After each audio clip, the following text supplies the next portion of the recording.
The content on the channel this month has been in collaboration with Gameloft and Hyundai. Special thanks to Gameloft and Hyundai for sponsoring this video.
Alright guys, another day, another lap breakdown. This time it's for round 3 of the Hyundai Envision 74 Grand Prix.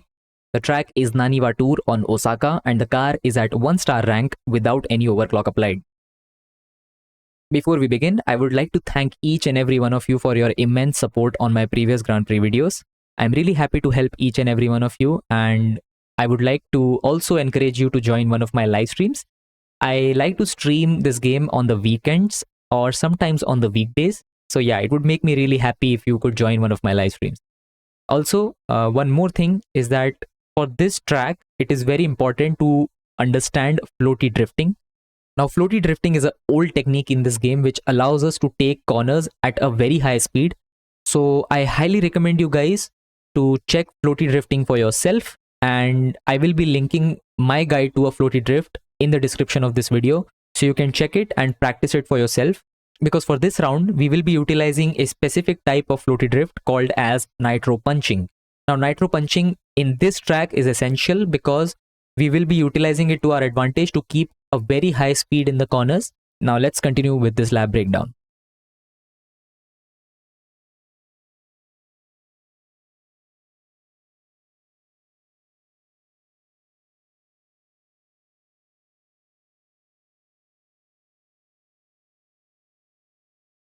Okay, so right at the start, I will be collecting some nitro by using a near miss from these traffic cars that are placed on the track.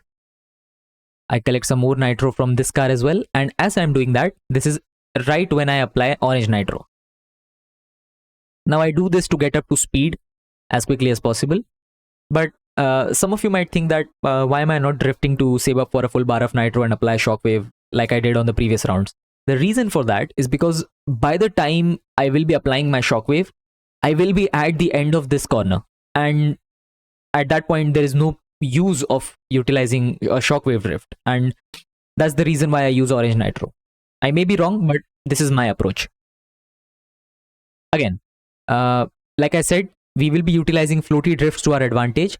One more interesting thing about a floaty drift is that we can utilize the uneven surfaces that are present on the track to our advantage. That is, we can use these to initiate a floaty drift as well. Now, for a car like the Hyundai Envision 74, sudden movements also tend to put this car in a floaty drift or like a position of a floaty drift. Now, how exactly can I tell if my car is in a position to do a floaty drift or not? Basically, we do not want all 4 of the wheels of our car to firmly grip with the ground. What we want for a floaty is one of the wheels of the car should be lifted off the track surface. So that way we can use it as a visual indicator. I mean, obviously we have the speedometer here to tell us that we are drifting at a high speed. We can also use this as a visual indicator to ensure that we are in sort of a floaty position. Now, given that we are not at our max speed here at the start, Despite that, it is important to keep as much of your drift speed as possible in these initial few corners. And that is because it will make a huge difference in the overall lap time that we will be posting with this car. So right at the start, I will be utilizing the uneven surface. In the case of Naniva Tour, it's these curbs or a footpath or whatever you want to describe it like. So as I'm here, I just flick my controller stick towards the left. You can do the same with any other control method as well. Maybe tap to steer or tilt to steer, doesn't really matter. I just flick my car towards the left like this, and I do a nitro punch. So this will ensure that I keep a very high speed going in the corners, even at the start. Again, I'm just trying to utilize the unevenness of the track to my advantage, such that I keep one of the such that I keep one of the wheels of my car lifted off the track surface. Basically, we are trying to force our car into a floaty-like position, ensuring that the rear end of the car pushes itself downwards and the front end of the car lifts itself upwards, like this. A quick dash of shockwave, another nitro punch. As you just saw, if all four of my wheels were firmly gripping with the ground, my speed would be as low as 220 or 230, and that makes a huge difference in our overall lap time, like I said. Now I apply shockwave here. I cancel nitro just about here because I would run out of nitro midair and that would be bad. So I thought that maybe cancelling nitro here and then applying orange nitro would extend my jump a little bit further, and it did actually. So right about here, as soon as I land, I start drifting, and I am counter steering to make sure that I follow a nice and tidy racing line as I am turning in this corner. Now I cancel my drift right here, pressing the brake button, cancelling my drift. Now I wait for a second because I will be getting a perfect run, and as I am getting that perfect run, I will be applying shockwave as well. Like this, I apply shockwave and I get a perfect run right around here. So it extends my shockwave duration a little bit further, and that's very useful for us because as I'm getting this perfect run, I'm extending the shockwave duration a little bit further, and that way I'm getting up to max speed, which is beneficial for us, of course. Like this. Also for those who do not get a perfect run, maybe at some point at the start of this track, you are hitting one of the barriers that are present on the track. Basically, if you hit any of these walls, like that are present on the left and the right side, you will end up delaying your perfect run by 10 seconds. So you do not want that. You want to have a very nice and tidy start. So yeah, practice it for yourself. And yeah, let's continue. So as I'm collecting this nitro bottle, I give it a quick dash of nitro brake like this. Right around here, I give it a quick dash of nitro brake. This preserves my momentum as I'm hitting the steep part of this track, right? Because as I'm doing that, my car will lose a lot of speed if I do not apply nitro brake. Now, as I do that, because given how bouncy this car is, we can utilize this elevation to get a small jump going. So as I get the small amount of airtime here, this tells me that I have successfully initiated the jump. As you can see, I get up to 425 kilometers per hour, and that's thanks to the airspeed. I will lose the speed as soon as I land like that, but it was faster, so we got some airspeed there. And of course, this by no means is the faster route with this car for this section, but it's a lot easier than the more complicated method. So I like to wall ride here, and I would suggest you guys also do the same. Now right here, I nitro punch again. Now what I will be doing is utilizing the hell out of nitro punching here. I will be chaining 3 nitro punches in quick succession. Okay, that was the first one we just executed right now. This is the second, and this is the third. So we are trying to maintain an average speed of 300. I also sometimes take this part at like 340, 350. So it can happen. It's possible. I save for a shockwave and I apply shockwave right about here. Now, as I'm initiating this wall ride, you do not want to hit it at a very sharp angle. You want to make sure that for any wall ride that you are trying to initiate, your car is aligned parallel with the wall, right? So this makes sure that you do not end up losing any speed or even if you do lose some speed, it will be much less as compared to just hitting it at a sharp angle. So you do not want that.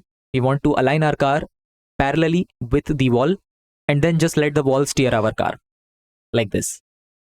Now, as I'm doing that, I'm saving some nitro by pressing the brake button in quick succession. As you can see, I also apply nitro here.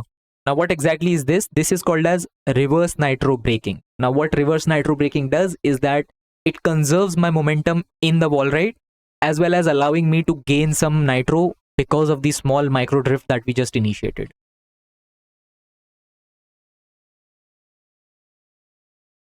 Like this, I start to do my barrel rolls here. Now, this is something that is common with every single floaty car in this game. Basically, any car that can do a good floaty, especially a floaty like the Hyundai Envision 74, these cars tend to do this a lot. So if it happens to you, do not panic at all. As long as you are not losing a ton of momentum because of this, you will be just fine. So yeah, I just wanted to let you know. Now I keep myself in a straight line here, trying not to hit any of the barriers that are on this track. This track is really complicated and it will require a ton of practice. So I recommend you guys to not go ugly early. You want to practice hard and then play at the very last moment. Like this, I do a nitro punch again. I get a perfect run as I'm doing the nitro punch. So I get a full bar of nitro. I give it a quick dash of shockwave. And again, I just flick my stick towards the left. Keep a nice average speed of 320. Again, cancelling my drift right about here. I cancel my drift and I apply shockwave so that I get up to max speed here. Now for the upcoming section, there are two approaches to this section. I can either wall ride my car towards the left and then just shockwave as soon as I'm about to hit this traffic car. But the problem with that approach is that it is slightly RNG based. Okay, you can absolutely hit the traffic car there at a wrong angle and you will end up losing all of your speed. So basically it will kill your run. So this method is the more consistent way to take this section. So I just do a nitro punch, wait for a second, and then I apply shockwave. Now it is very useful to time your shockwave correctly, and that's because as I'm doing that, I've ensured thus far that I have got my perfect runs right when I need them, right? So as I'm applying shockwave, I increase my nitro duration. I apply shockwave. As you can see, I gain a small amount of nitro. Now as I'm still in shockwave and I'm using that nitro, I will be hitting this blue bottle. I will be collecting this blue bottle at the perfect time to extend my nitro duration even further. You know, this keeps me at a very high speed like this. Now again, the same thing applies here. You want to be as parallel as possible to the wall in order to not lose much speed at all. Now as I'm exiting out of this wall ride, I give it a small amount of right input in order to steer my car towards the right and just avoid this barrier that is here like this. It's very close, as you can see. If you do not steer, chances are you will crash into this barrier. So that's bad. We do not want that. Now, even assuming that you did everything thus far perfectly, even for a player like myself, I have been playing for the past 6-7 years, and even I mess up this section when I'm playing on this track in multiplayer. It happens. It can happen to me. It can happen to anyone. So I start applying my 360s as late as possible, and that's because we want to chain these 3 flat ramps for the leftmost route. The right route is slower, but it's much more safe, and probably a lot of you guys will be taking that route, even though it's slower. The left route is a lot faster, but it also has the tendency of throwing your car upwards and just ending your run. So even assuming that you have done everything perfectly thus far, chances are just because of RNG, you will end up ruining your lap because of this section. So it's totally up to you, whichever route you prefer here at the end. But I will be showing you the leftmost route, which is what I am most consistent with, given the amount of time that I've played on this track. So yeah. So the trick here is that I apply my 360s I start applying my 360s as late as possible in the jump. Right about here. So you saw like it was as late as possible. Now I'm spinning here. Now this was really funny because like I normally collect this nitro bottle and it would enable me to get a shockwave. Like I have a full bar of nitro to apply shockwave as I'm exiting out of this section. But unfortunately in this race, I just the 360 spins were just perfectly timed to make me miss this nitro bottle like that. So it happens. It's fine. It's just a reference lap. Again, I apply nitro punch. As soon as I land, I apply nitro punch, keeping a very high speed drift going. And I apply an orange nitro over this section. Now, it would have been much better if I got that nitro bottle and that it would be beneficial for me to have a full bar of nitro here. But anyways, it's fine. This will do for a reference. And that's it, 108.875. Once again, I would like to thank you all for watching my GP reference videos. Also, like I said at the start, I would highly encourage you guys to join my live streams as well. We have a ton of fun there. So yeah, I stream on the weekends and I stream on weekdays as well. That's about it. See ya.